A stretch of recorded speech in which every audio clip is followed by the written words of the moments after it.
Physiotherapy নিয়মিত ব্যায়াম এ রোগের ক্ষেত্রে কতটা গুরুত্বপূর্ণ? আসলে ফিজিওথেরাপি ছাড়া এই রোগটা সম্পূর্ণ সুস্থ হওয়াই সম্ভব না। কারণ এখানে যে মেকানিক্যাল একটা প্রবলেম তৈরি হয় যে তার ডিস্ক স্পেস রিডিউস হয়। ওখানে পাখির ঠোঁটের মতো হাড় বৃদ্ধি পেয়ে নার্ভের উপর চেপে থাকে। এই জিনিসগুলা যেমন শুধু ওষুধই কিন্তু সরানো সম্ভব না। আবার এই ক্ষেত্রে সার্জারিরও কোনো ইন্ডিকেশন থাকে না। লাম্বার স্পন্ডাইলোসিসটা ওষুধ এবং ফিজিওথেরাপি। তো এক্ষেত্রে ফিজিওথেরাপির রোলটাই আমরা বেশি প্রায়োরিটি দিয়ে থাকি। কারণ এক্ষেত্রে তার ওই কম্প্রেশনটা রিলিজ করার ফিজিওথেরাপি ছাড়া আর বিকল্প নেই। ২ নম্বর হলো আমরা যে তাকে সরিয়ে দিলাম, তো সে কাজে কর্মে আবার তার মানে স্বাভাবিক জীবনে যাপনে জিনিসটা আবার ফেরত চলে আসলো, তাহলে কিন্তু দীর্ঘমেয়াদী ভালো থাকা যায় না।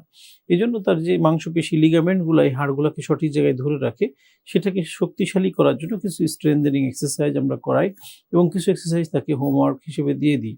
সেটা যদি সে রেগুলার করে তাহলে দেখা যায় যে এই জিনিসটা নিয়ে আর সাফারিংস থাকে না। দীর্ঘমেয়াদী ভালো থাকতে পারে।